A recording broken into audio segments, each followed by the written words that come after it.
Okie dokie, you should be good to go, Sarah. Good afternoon. My name is Sarah Andrews, and I'm happy to have a panel here talking about reimagining campus safety. And we have Angie Reams, who's the Associate Vice President and Dean of Students. Dr. Michael Fletcher, who's University Counseling Service. Angela Ibrahim-Olin, who's in Student Accountability. Elley Mohling, who's in Student Care Assistance and the Care Coordinator Liaison for Public Safety. And Bronwyn Threlkeld-Wiegand, who's in Employee Assistance. And if I've left anyone out, I apologize. Please introduce yourself. Okay, my name is Peter Berkson, and I'm part of the University of Iowa Threat Assessment and Management team.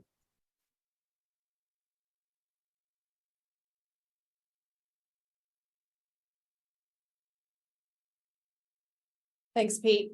So here's a list of our panel members. Unfortunately, Dr. Sanders could not join us this afternoon, but we wanted to leave her on here because she is the co-chair for Reimagining Campus Safety and the implementation plans that we are taking forward.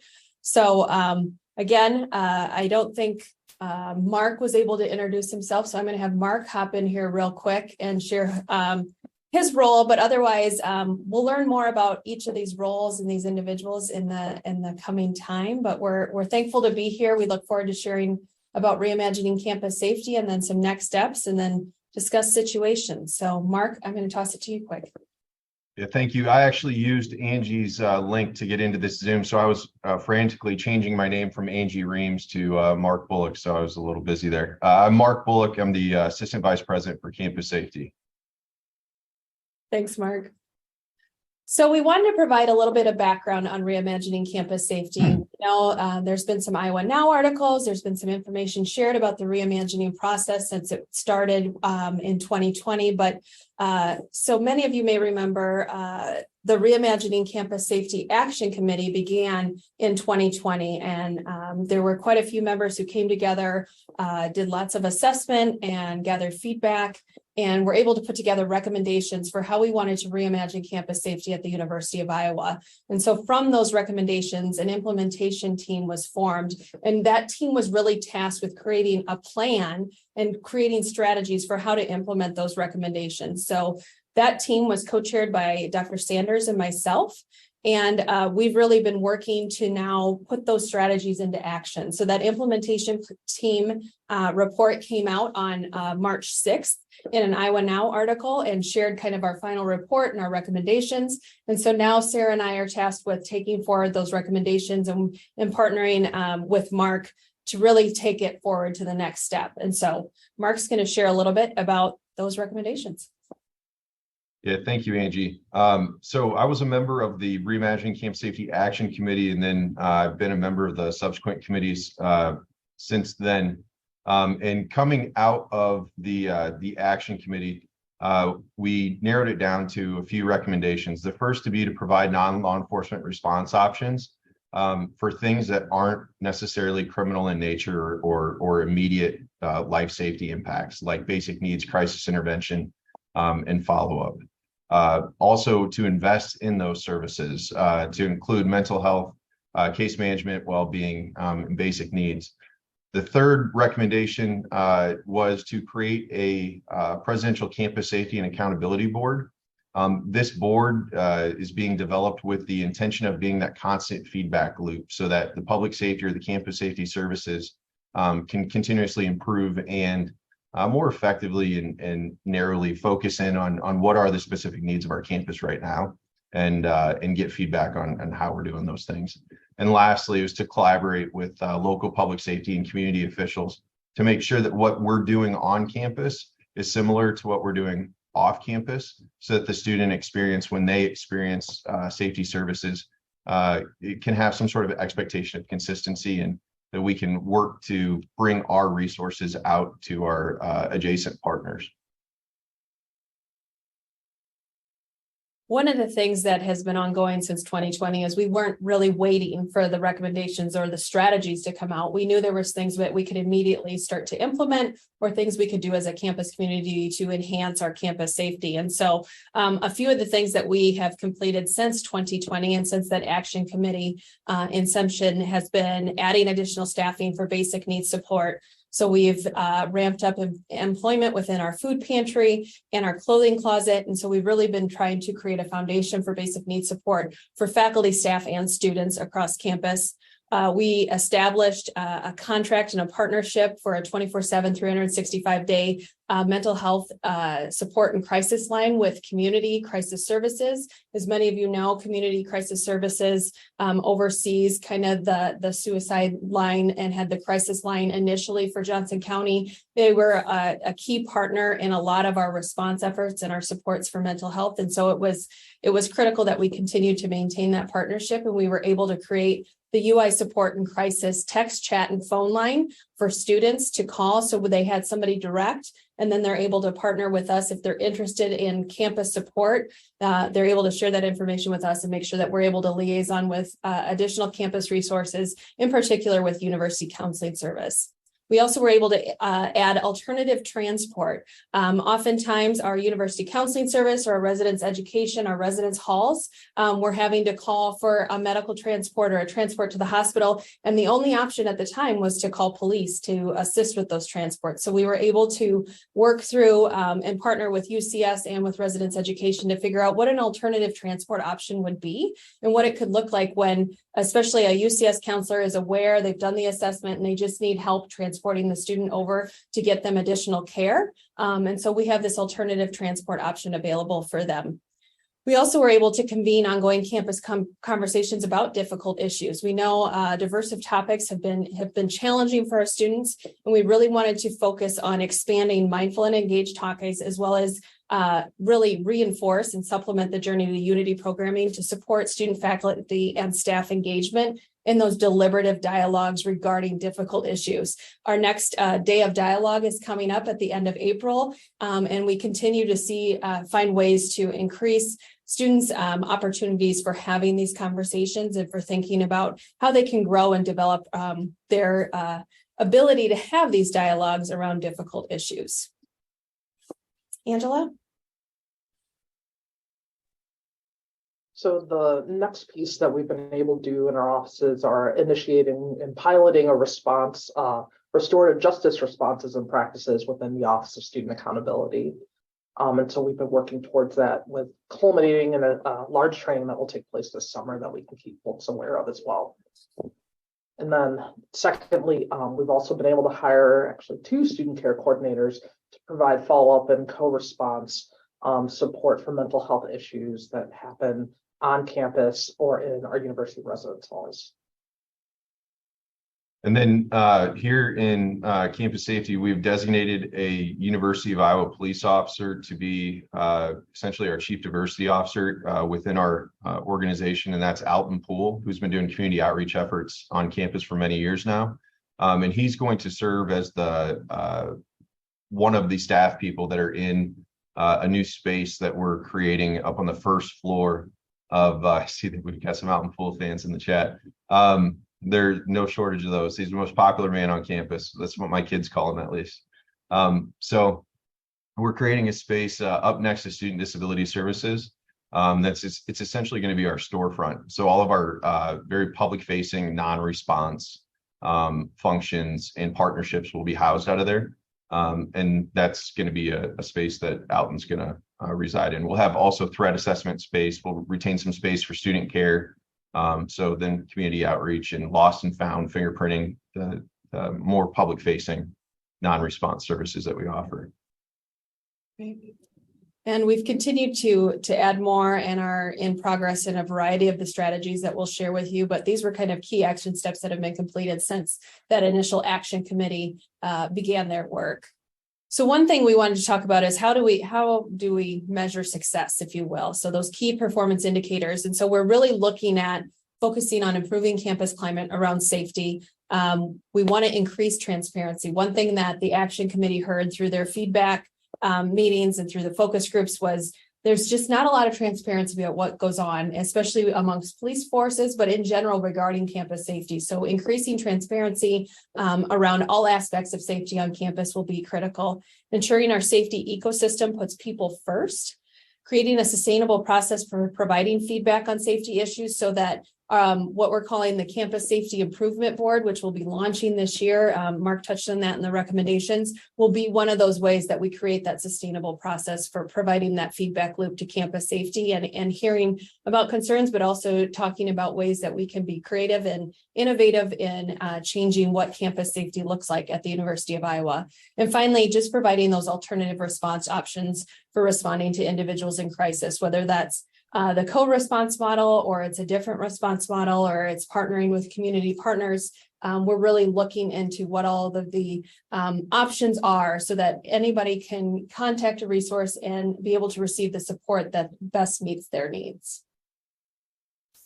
So recommendations 1 and 2, we've kind of broken this out. So we have a 5-year plan and we're really focused on year 1, but we also want to share a little bit about years 2 through 5 as well. But for year 1, we're really looking at integrating a response model into policy and practice. And so as Mark touched on with our recommendations, number 1, and really number 2 is about how we fund and how we financially support some of the additional pieces that we need to add to enhance campus safety. But really recommendation 1 is focused on incorporating non-law enforcement response. And so Mark in a little bit will talk a little bit about realignment of campus safety and how we're building in some structures that will better support that.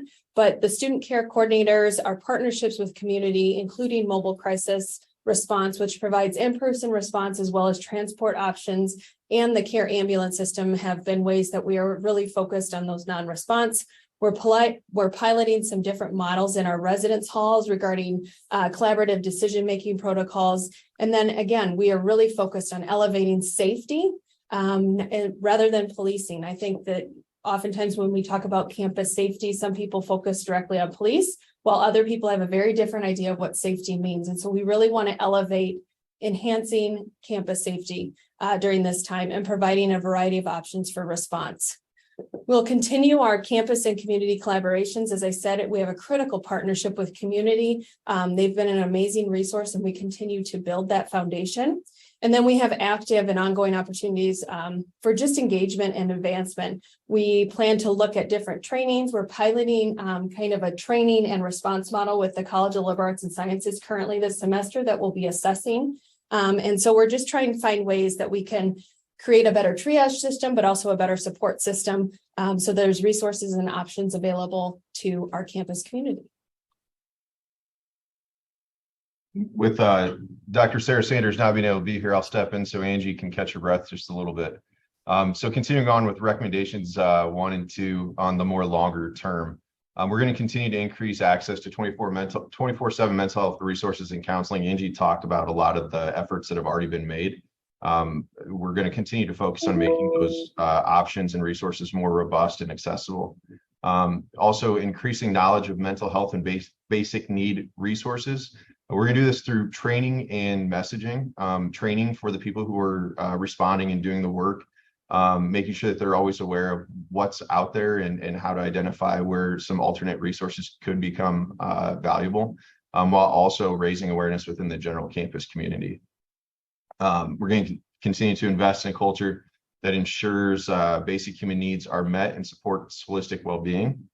And could reinforce the work that we're doing at the Campus Safety Organization, particularly around our public-facing, more proactive community outreach, night ride, shout, some of those non-law enforcement response options, continue to bolster those, and establish opportunities to engage in restorative practices. This is something that is already occurring in Angela Ibrahim-Olin's shop, and hopefully this can spread to other opportunities across campus.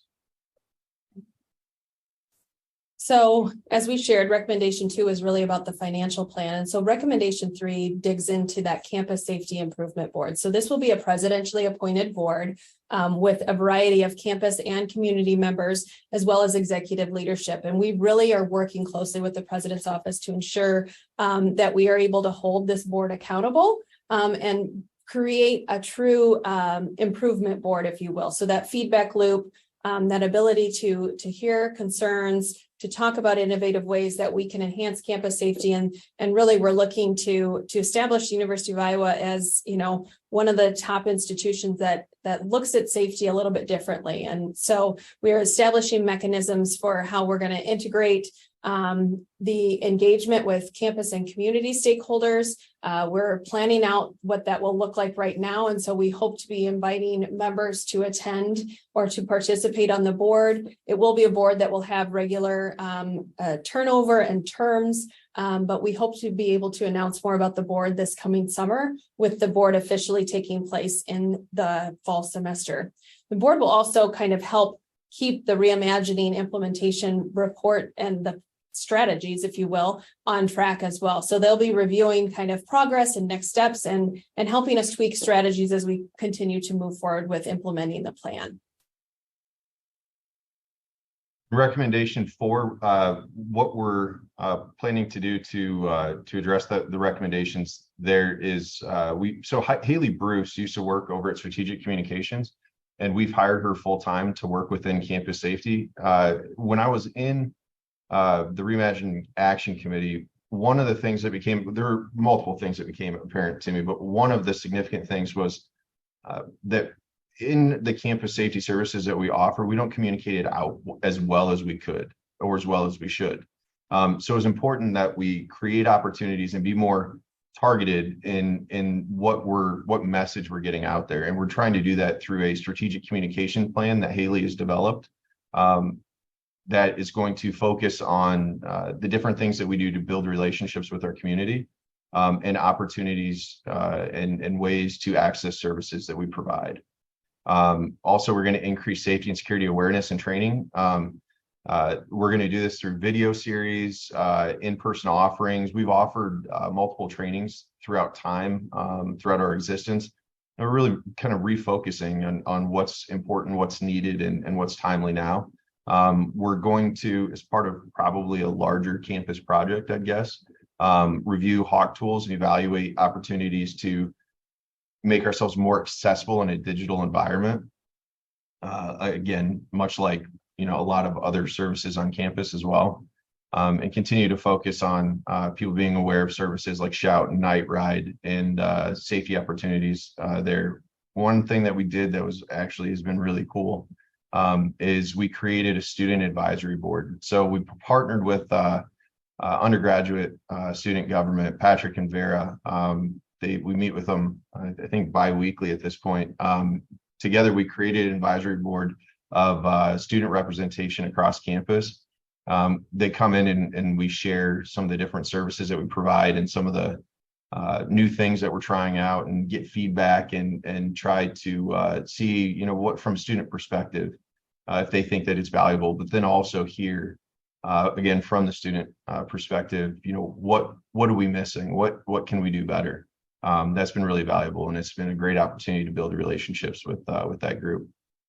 And we're going to continue to collaborate with local law enforcement agencies. You can see there's many different ways that we do that. One specific thing that we've done, and again, this is all about letting the university's impact be a shared community good. And in the campus safety environment, we've done that by with our fraternity and sorority houses.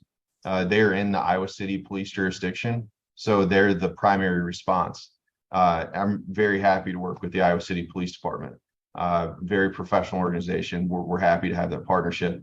We wanted to kind of make that relationship a little bit better from the student perspective by getting our resources out. So now we do a joint response. So any call for service to any fraternity or sorority house, we'll get a member of University of Iowa Police Department, as well as someone from the Iowa City Police Department. It helps them. They're putting less people on calls because we're helping them out, but it also, more importantly, it gets our students access to our specific resources faster. So we're very, very happy to be doing that. Next. So we usually do this presentation on this slide alone in about 25 to 30 minutes. I'm going to try to cut that down. As a member of the action committee, the main thing, I said there's a lot of things that became apparent to me, but the main thing that really stuck out was that across our campus, based on our different perspectives, our different roles on campus, we experience safety in a lot of different ways. I'm a cop, just breaking it to you. That's my background. That's the role that I've played for my professional life. So when I experience safety, or when I think about what makes a community safer, the first thing that pops in my head is, well, I measure safety by crime rates, and we bring crime rates down by policing more. That's probably not the definition that everybody on this call comes up with right away. Some maybe, some maybe not. When we were doing the action committee, that was during COVID. So some people experience safety by how they felt safe from a health or public health perspective.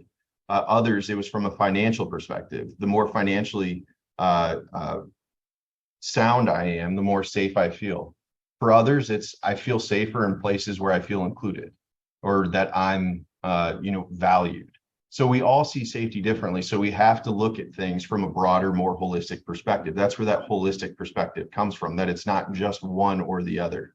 Over the time that the Department of Public Safety has existed, there's been a lot of evolution, and services have been added, things have been realigned, restructured. But over time, because in about 2007, 2006, we started moving towards having a bona fide campus police department. Well, since then, everything has fallen under that police department. An example of that is for a Clery CSA, a mandatory reporter under Clery. If a crime is reported to them, they go to police.uiowa.edu to submit a report to make us aware of it, because Clery is housed within the Department of Public Safety, but it's under the police department website. That's just an example of how things have come under police. So it's a bit of an identity crisis. I'm going to tell you right now, we have an extremely professional police department that I'm extremely proud of. So this is not about, removing them from the picture. It's about pulling out all of the other things and bringing them up and elevating them and giving them their own identity for the very important safety services that they provide. So what we've done is a number of things. So in that realignment, there's a restructuring, and that's kind of the phase 2. It's a little bit longer term, but we're both structurally and financially peeling out those layers and safety services from police, so that we will have just a police department that does all the great work that they do, but then also have a Department of Emergency Management that's doing the emergency communications, the hawk alerts, things like that across campus, fire safety, and all of the building emergency action plans and emergency preparedness drills and all the other things that they do. An Office of Clery Compliance that's going to manage just the Clery compliance, so that now on, if somebody needs to do a report to us as a CSA, it'll go to the Office of Clery Compliance. That's helpful because, if an 18-year-old RA is giving us information because they're required to as a CSA, and they go to police.uiowa.edu, I would reasonably say that they think they're filing a police report, and would assume that they think that that's going to be investigated by the police. It actually will not, because it's a compliance function, and it can't. So we really need to peel those layers out in that respect. Also, we have key and access services, which is all the locking hardware, software, key cards, access services for our entire campus, except for UHC. I have to say that because Peter's on the call. But we, the majority of the campus, cameras, things like that. Certainly not police, but certainly something that makes our campus safer, as well as our student security division, which is doing Night Ride and Shout and those other services. And then one of the really cool things that's actually a bullet on this is a few years ago, leadership of the threat assessment team was shifted over to human resources So our threat assessment team is very unique. It's a multidisciplinary team that's made up of representation from UI Police, UIHC, the Office of Dean of Students, and from University HR. And when we say the home of threat assessment, that's really wherever the director reports to and has access to their information. So Eli Hotchkin's going to remain the director of threat assessment for our campus, but he's going to report under this new campus safety umbrella that we've created adjacent to all these other campus safety services. A committee that we haven't talked about much or at all was the response or the student complaint response committee that we convened over the summer. And what we found was that a lot of reports and cases involving concerning behavior, threatening behavior, criminal behavior, even misconduct from a student perspective or an employee perspective, those reports are managed in a lot of different places, silos, I guess you could say. And those silos actually talk to each other very well, but they're all relationship based.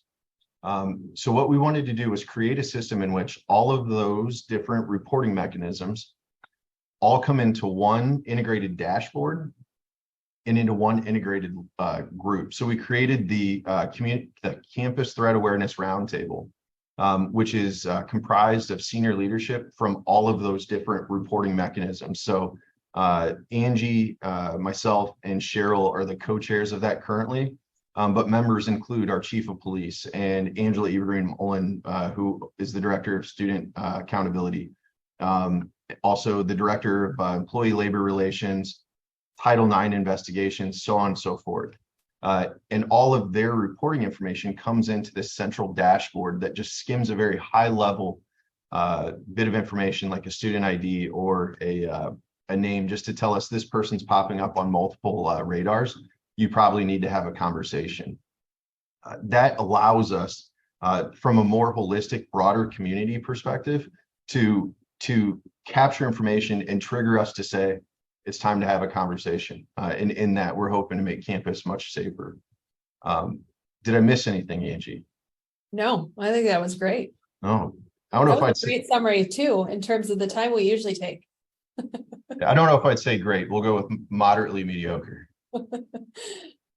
So one of the things before we jump into having our resources share more about the resources we have on campus and answer some questions about situations and individuals in distress is we often hear with these presentations is, you know, we share a lot of information and then we hear how can we support. So we wanted to share a little bit more about how you can support the efforts for enhancing campus safety and just ways that you can engage in this process. So one of them, as you'll learn more about the resources here today, is engaging with any of the panelists and finding out more about how they can come in and do a training or partner with you or just be a resource or a consult for you.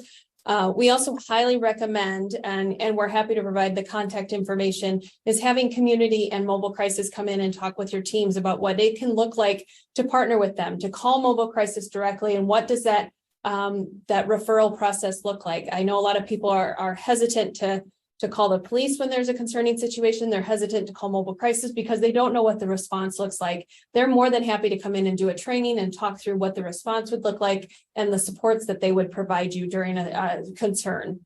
We also highly encourage individuals to complete any trainings that are available, whether through the University of Iowa or our online program that we have called Cognito. Finally, we share the quick guide for helping individuals in distress annually. So we mail that out annually in the fall semester. It's also available online on the Dean of Students website. It provides information for helping students as well as faculty and staff. Bronwyn's been a great partner, and as has Michael Fletcher from UCS, in terms of making sure that it's a comprehensive guide, but it's truly a quick guide. It's something that's quick and able. You can read some resources and be able to respond in the moment. And so we highly recommend reviewing that and sharing the quick guide for helping individuals in distress. So we wanted to provide a quick snapshot of resources that are available, but I think it's probably best to just hear from them directly. So I'm going to turn it over to Bronwyn to kick off kind of the resource information sharing. Thanks, Angie. So I'm the director for the Employee Assistance Program, and these are basically the most commonly asked questions about our services. We are here for faculty, staff, and their families, and so we do end up seeing students who are children of folks who work at the University of Iowa. I can't emphasize enough how confidential we are in that we don't use the EPIC system. We can't look at it. We don't put any notes in there. And then, of course, we don't submit to insurance because we're free. We're very happy to be able to say that our sessions have gone up to 6 from 4. And that's in response to how full and busy the community is, the therapists, so we can keep people a little bit longer. Everyone always asks how long our sessions are, about an hour, and also that you get to see the same person every single time unless you don't want to, and you can request to see somebody else. This is the way to schedule, by going to the email or making a phone call. We always almost have same week availability, and on some days we can have same day availability. We do a lot of referring out. People really don't know where to start, and they also don't understand always the insurance. They think that we have to go to UIHC to get services, so we help with that. We think we're pretty easy to access through our Zoom, phone, and in-person appointments. And we have somebody embedded at the employee health clinic at the hospital. We also have someone on the 5th floor at the hospital, and then myself and my colleague Britt here at USB. And then we also offer, all of those appointments can be flipped to telehealth or in person.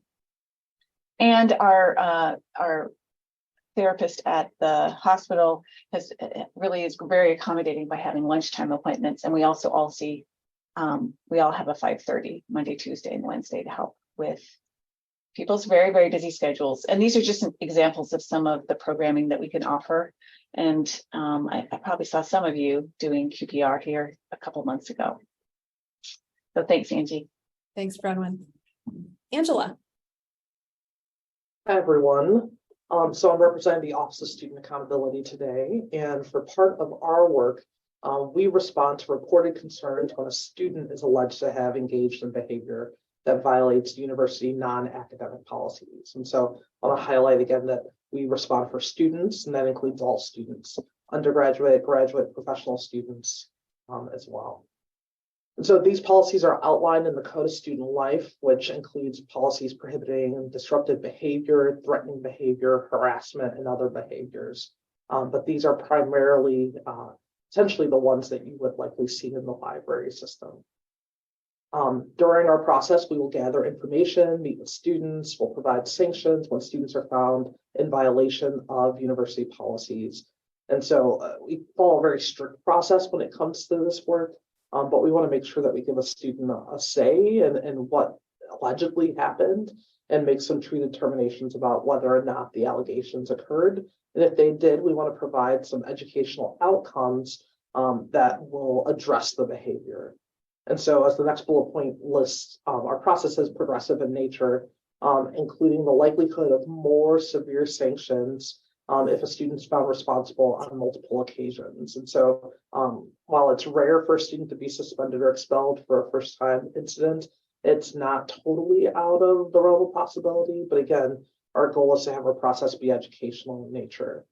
And so with that, I know I talked a bit about restorative justice too. Our office is starting to implement restorative practices into our individual meetings with students.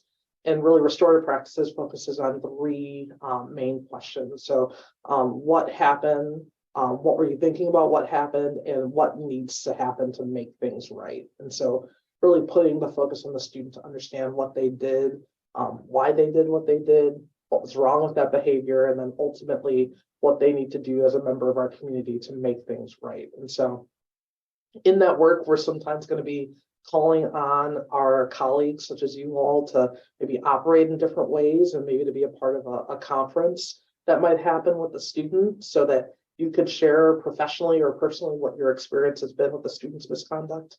We're doing that in I think in about a week or so, with some cases that happened downtown recently. And so we really just want to make folks aware that we may be reaching out and asking for participation where folks feel comfortable, but we're also willing to provide training or information to folks as those processes get up and running. But again, we work collaboratively with many different offices and departments, and we're happy to work with folks either when an incident has happened, before we want an official process to happen. We're happy to consult as well. So that's some of the ways that we work, and again, work very closely with many of the offices that are on this call today in different ways, as has been previously outlined. I will hand it off next to Elley to talk about student care and assistance and her work as a student care coordinator. Thank you, Angela. So I'm Elley Mohling, one of the student care coordinators here in the Division of Student Life. Myself and Cody Howell are the two student care coordinators within student care and assistance. Similarly to what Angela had mentioned, we are also responsive to students. And so we really work with students in a variety of capacities. So that can look like maybe they've had a recent passing of a loved one, and we work with them to connect with their faculty to be able to be gone for a period of time, or that could look like a natural disaster that we're helping them kind of come up with the tools to manage and overcome those unfortunate circumstances.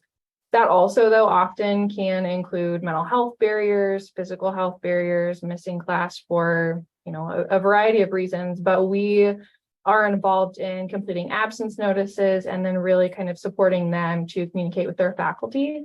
And so our frequency that we meet with students really kind of varies, just dependent upon what their needs are, but we try to support them until we can get them connected to the most appropriate kind of what I always picture as like the end step, or, whether that's therapy, psychiatry, maybe that's just, connecting more effectively with their faculty.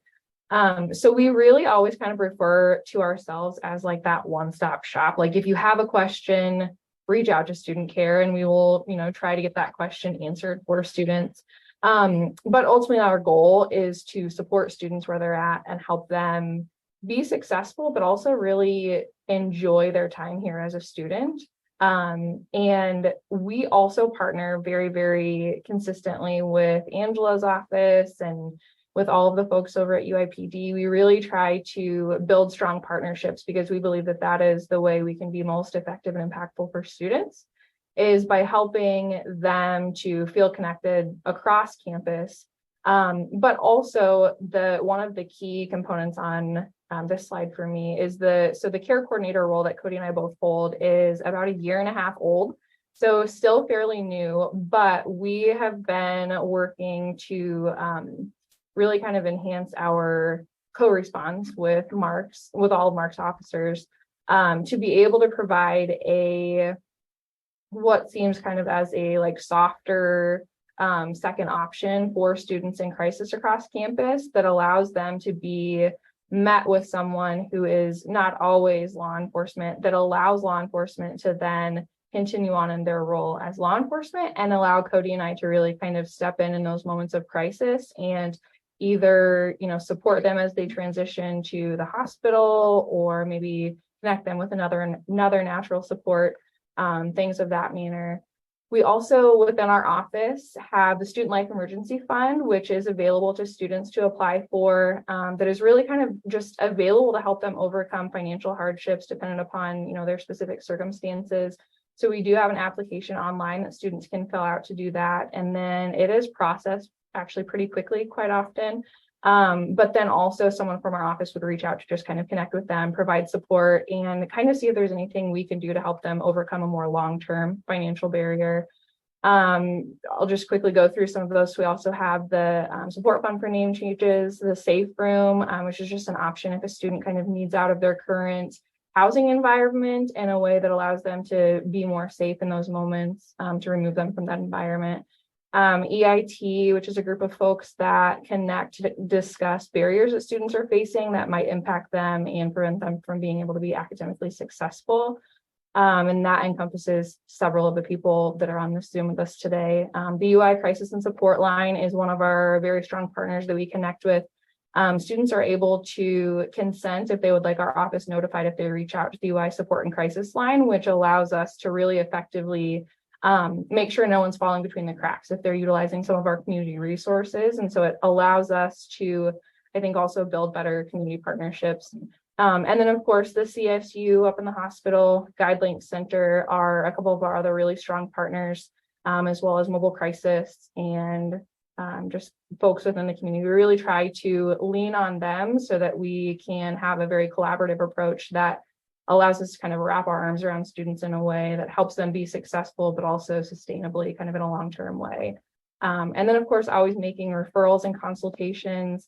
I would say the bulk of my job is that collaboration and really connecting with other campus partners to kind of help establish what can allow the student to be successful and what can allow the student to be safe and maybe overcome their barrier, whether that is, severe depression, anxiety. We connect a lot with Dr. Fletcher's office, University Counseling Services, really just many folks across campus. We try to be collaborative, and I would encourage you, if you haven't noticed, I'm happy to talk about all this stuff. So if you have any questions at any point, feel free to reach out. Myself, Cody, or Anna Holbrook, we are all happy to speak to anyone at any time. Thanks, Elley. Peter. Yes. So my name is Peter Berkson, and I work on the threat assessment team. And there's a reason reporting is the first of that triptych there, is because without reports, we really can't do our work. And it's really important that people report the information you see on our screen, but we also say, use your intuition and use your instincts. And, if something's kind of nagging you, something's bothering you with something someone said or did, please report it. What we can promise you is a very balanced approach. We do not want to escalate things by any means, and we don't want to minimize things either. And we will certainly validate your concern. Our threat assessment members are extremely approachable and responsive and have a variety of backgrounds and expertise. Mine in particular, I have law enforcement in my background. I was a mobile crisis counselor and also ran a crisis stabilization house here in Johnson County for a couple of years as well.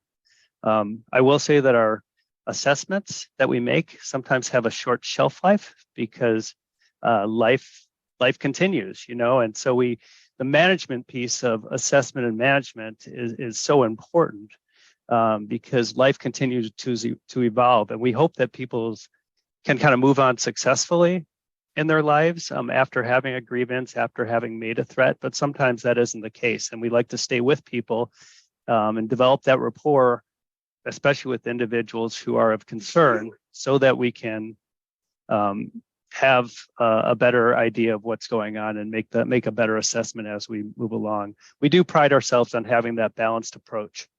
Our goal, again, is to help an escalated individual or someone who's having difficulties move on to their lives, move on to their, move on successfully to their next chapters. We do tend to look at 3 C's. We call it 3 C's. There's 3 C's in probably every discipline, but our 3 C's are: we look at the content of the threat, we look at the context, and we look at the circumstances. We come at it from a neutral, balanced approach, as I said. We dig in then to some of the psychosocial factors, that's influencing the threatening comments and behaviors, and try to do some, as we can, some compassionate problem solving.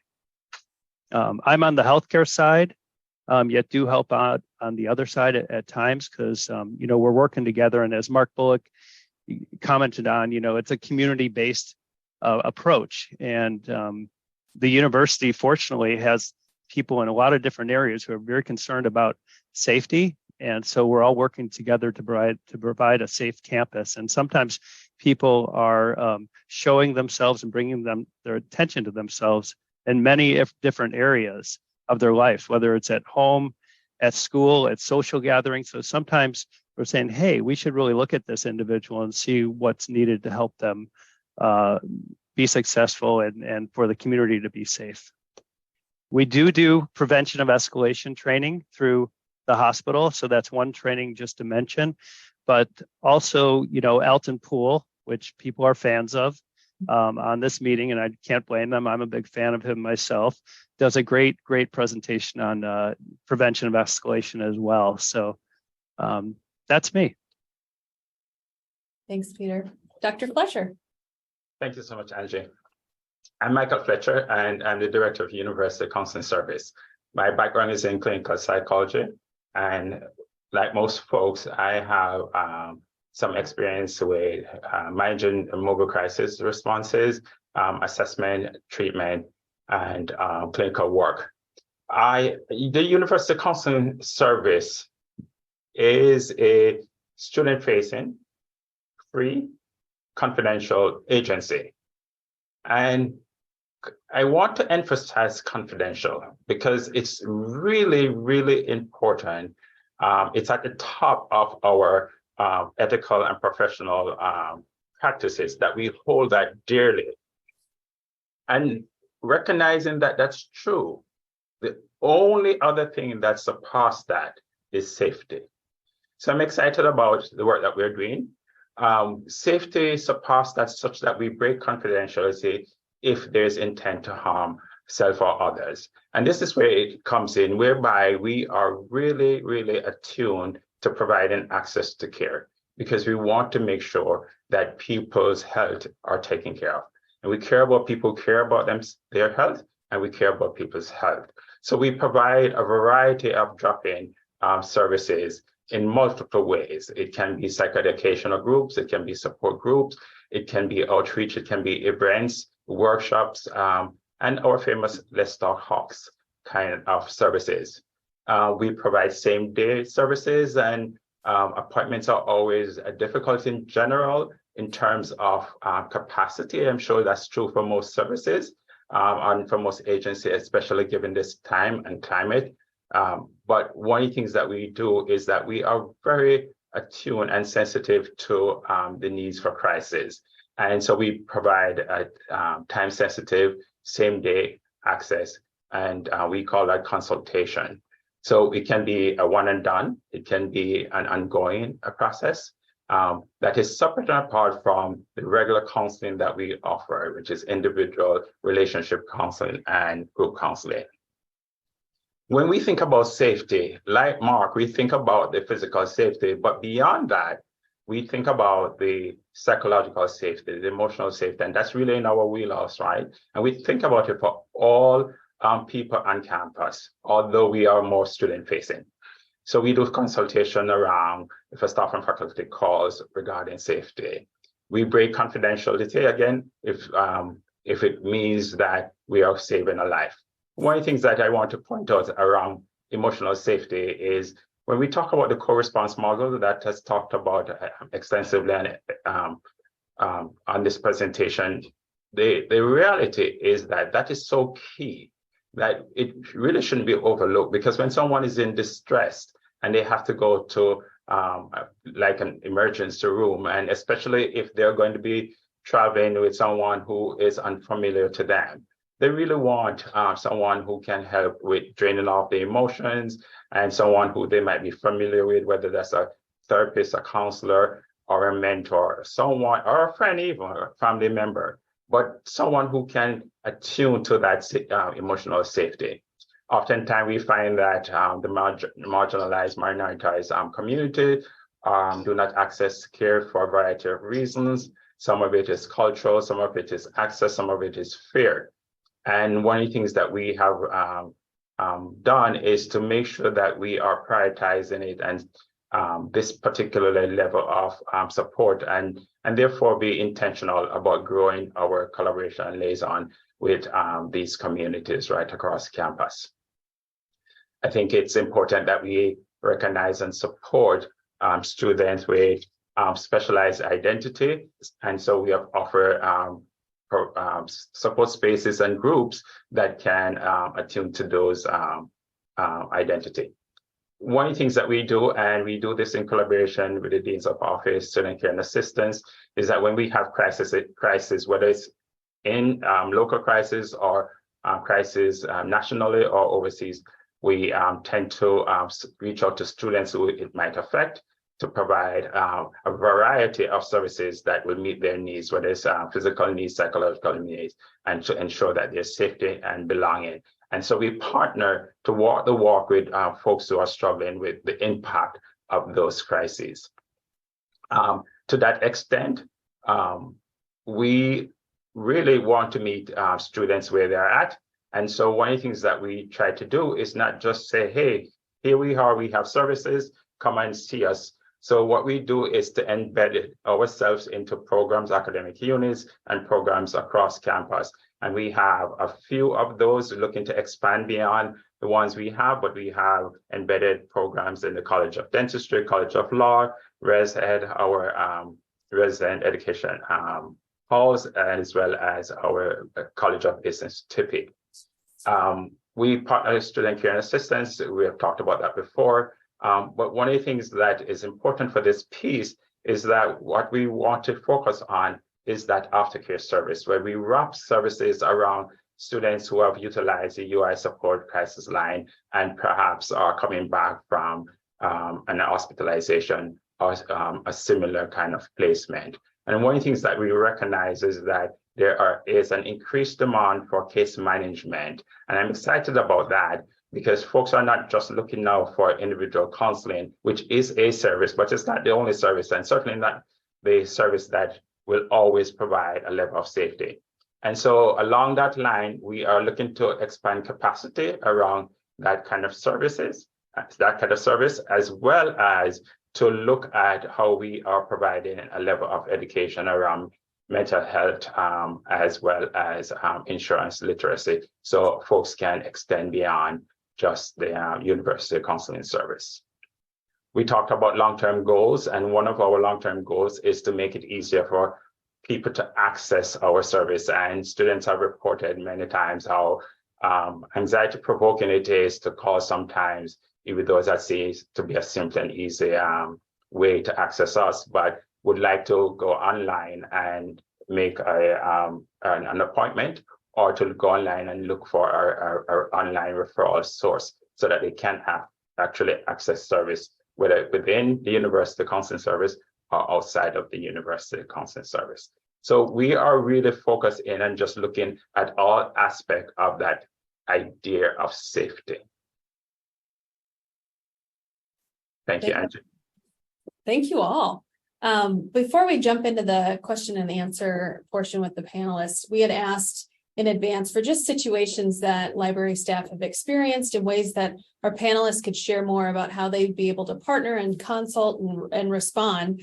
And so the first one is managing individuals in distress. So those that may be talking to themselves loudly or even quietly, those who are pacing back and forth around the desk areas or even in front of other patrons, or just saying concerning things to staff members or other individuals. And we recognize this could be faculty, staff, students, or even community members. So it's a really broad array of individuals who you could be managing. And so I'd love for our panelists to share a little bit more because almost all of them could be involved in some capacity with this type of a situation. So whoever wants to jump in, please feel free, but talk a little bit about how we would support the library in managing an individual who might demonstrate these characteristics.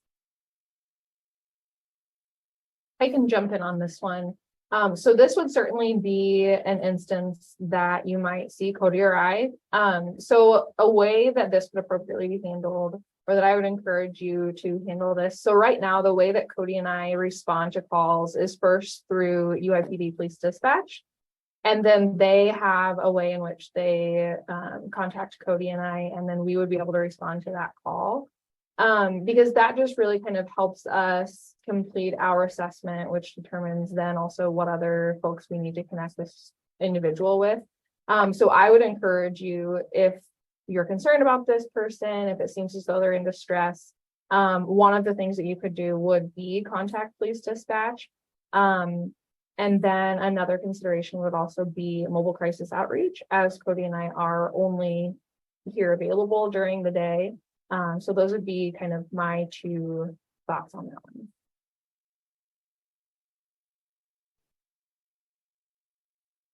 So I look at this as, you know, if it's a student, Elley, you may be addressing it from that aspect, but if it's like could be a staff member, it could be a visitor, it could be someone not even associated with the university. So I think the police is a good initial call, and then they would probably resource it either to threat assessment or one of their investigators or someone who could approach this individual.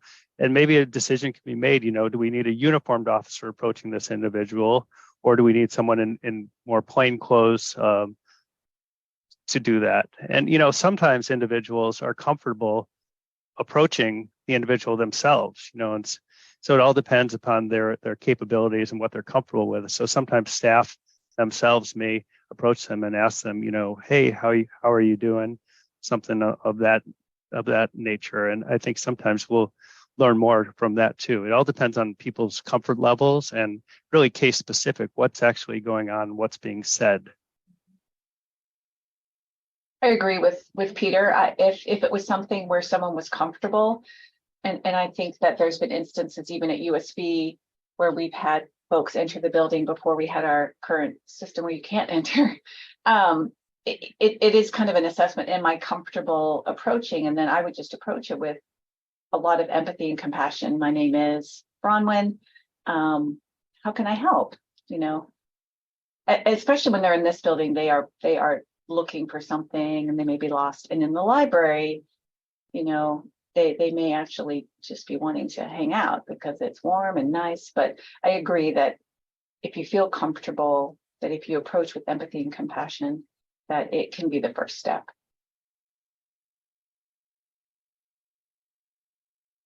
I just truly want to echo what Peter and Brandon just said, because that was my first response and reaction to this particular prompt. I think if we made that assessment and it seemed safe for an individual to reach out, to just simply ask the question, how can I help? Are you okay? When we ask questions of folks, it puts them in a empowered position, and it tends to have folks feeling less defensive and more responsive to help. And I think just having that level of empathy is really critical. So I echo that only because there's so much power in us responding in the moment as staff and faculty, or someone who's in an environment and observing the distress of an individual. Thank you all. And I would say, I would add to that when it comes to the police response, I think everybody should know that the goal is that all of the police officers within our county all have a 40-hour crisis intervention training. If they don't, it's because they're new and we host it annually. But we're at a pretty high compliance with that. So the officers, they do respond from a thoughtful, open, approachable way. But I would bystander intervention is a great thing, and people getting involved in doing like what Michael and Peter, Bronwyn and even Elley were saying, just to say, is there anything I can help you with? Because there are people that are living in our community every day that have struggles and they have concerns, but they may not need to have the police called on them every day. So any situation where anyone feels that their safety or the safety of the other individual or the people around them is in danger or in question, then absolutely give us a call and we'll respond and get the appropriate resources there. But I can't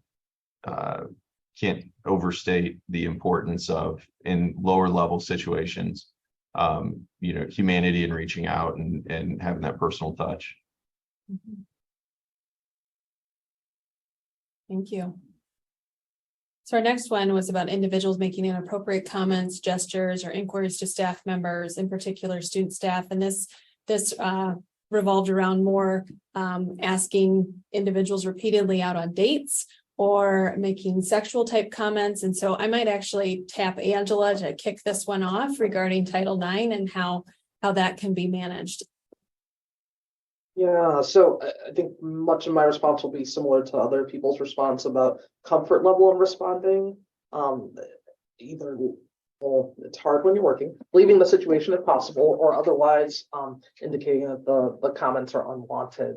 But I think following the initial incident, if these are shared with a member of our community, making sure that we're contacting the Title IX and Gender Equity Unit within the Office of Institutional Equity for the support and resources that they can provide and follow up. We may not know the individuals and be able to hold them accountable, but the support that we're able to provide members of our community is everything, and it's important to be able to do in these instances.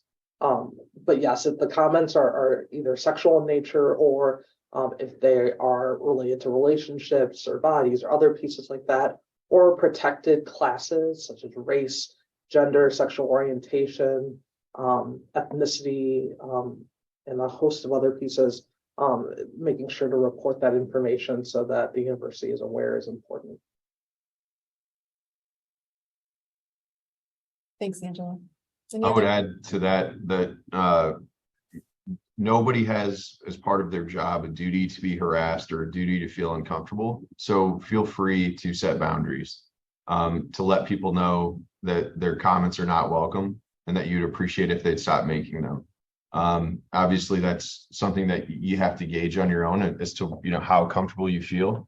Our police department offers we will respond to situations and help you set boundaries. We offer harassment warnings and things like that, but that's usually something that can be avoided just by letting people know, I don't appreciate your comments. I'm not going to go out with you. Please stop asking me and leave me alone.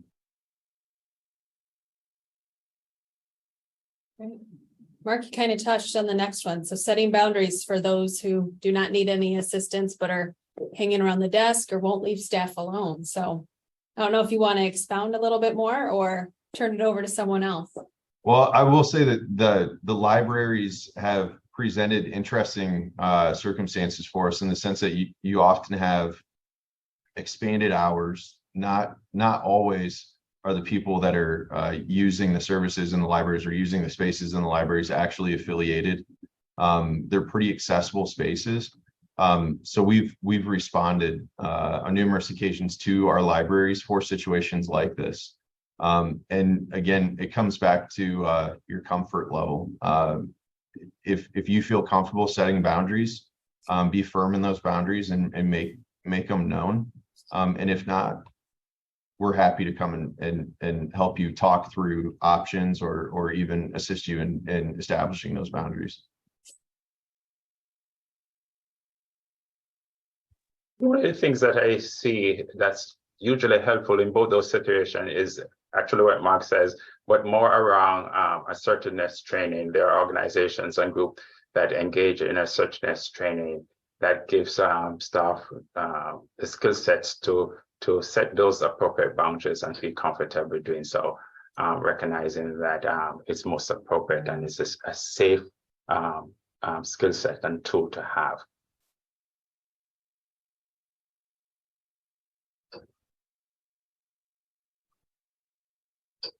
Any other thoughts from the panelists? I would say setting those boundaries. It doesn't have to be a contentious exchange, and it can also be a positive exchange. And I think preparing yourself for that exchange ahead of time, if something were to happen, would be helpful too. And using I statements and instead of you statements. I feel scared by how close you are to me right now. Can you please back up a little bit? I'm scared right now because you're yelling at me and I can't. So using I statements is sometimes very helpful as well in those situations, and doing it as much of a neutral tone as you can will be helpful, because there's mirror neurons. So if you're talking in a calm tone, sometimes that can be helpful for an individual also to de-escalate, because they will sometimes mirror your reaction as well. Thanks, Peter. So the next one is about individuals making gestures, but more in a threatening type manner, or even mimicking hand gestures in the form of a weapon. And so if our panelists could talk a little bit about how the response could look like to those types of situations.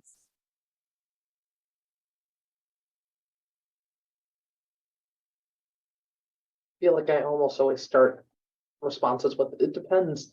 And so part of it for me depends on, is it a gesture that's happening generally? Is it a gesture that's being made directly to someone else?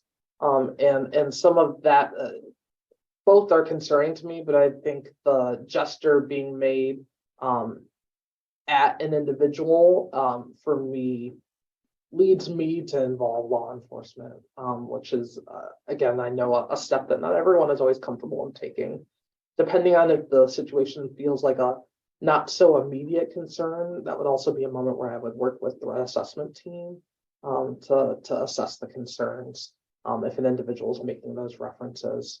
But this is a hard one. I think I worked with a student a number of years ago who used to do this on the regular, and it was a conversation that we need to have about it's not appropriate to mimic firearm usage in public. And when you do that, you concern individuals. And so much of what I know threat assessment is doing oftentimes is communicating to folks about the impact of the behavior that they may not see as problematic, and helping folks understand that it is problematic and it can be concerning when we're in the public spaces that we're in, and in a time that we're in where violence at times just feels kind of all around us. And so I'm differentiating between those two, if it's happening generally or if it's happening directed at someone. But either way, I'm likely involving at least threat assessment team or working with the Department of Public Safety to follow up on those pieces. And depending on my comfort level, I may or may not personally interact with the individual. But again, that really just depends on how I'm feeling about the situation, and would not be a piece I would personally encourage other people to interact with or step in for.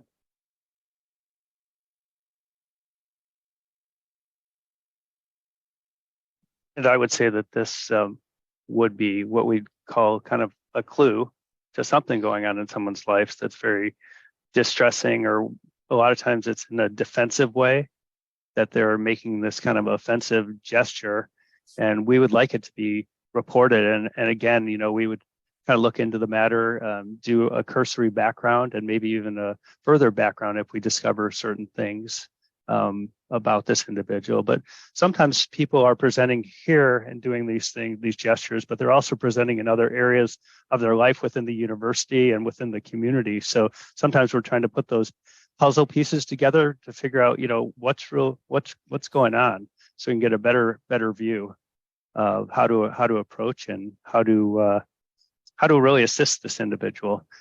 But at the same time, we are working with individuals who feel threatened. So the fear response, everyone has a different fear response as well.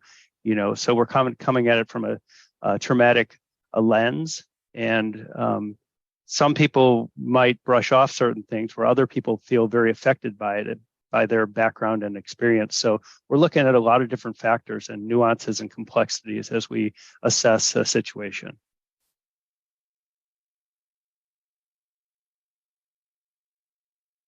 Thank you. The last situation was people who are looking for others in the university, looking for where they are, where their office might be, or trying to find out information about those in the university community. And I'm assuming it's not because these individuals are lost. So if our panelists can talk a little bit about how to respond to that.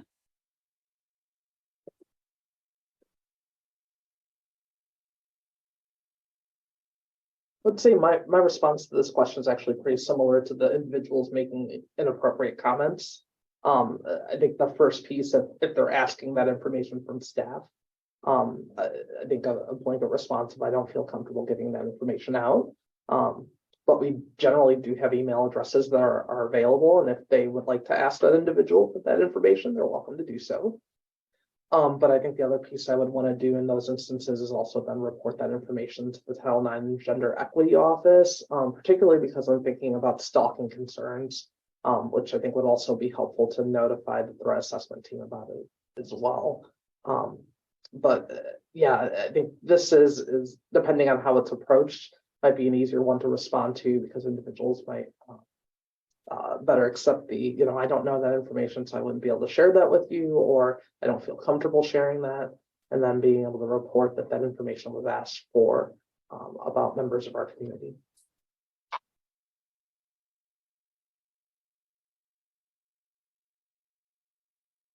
Any other thoughts? I think people generally want to be helpful, but we haven't really talked about what they call it, the spidey sense, or the hair that stands up on the back of your neck. If someone, legitimate, because people are legitimately looking for people that they're trying to meet on campus, right? So if that's the case, just some general thoughts on good practice.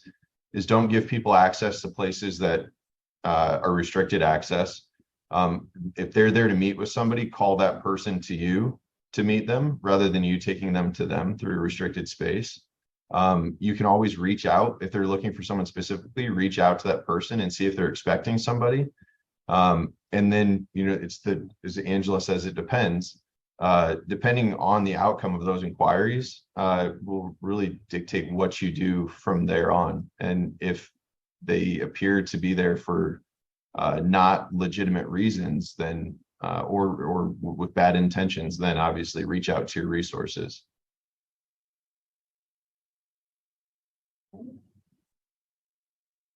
Well, we really, that was the information we wanted to share with you all, and we're open to answering any questions that you have, whether you want to use the chat or I'll stop sharing and you could use the raise hand feature or just jump in. And so. All right, thank you all. While you're turning off the share screen, I'm going to go ahead and stop the recording.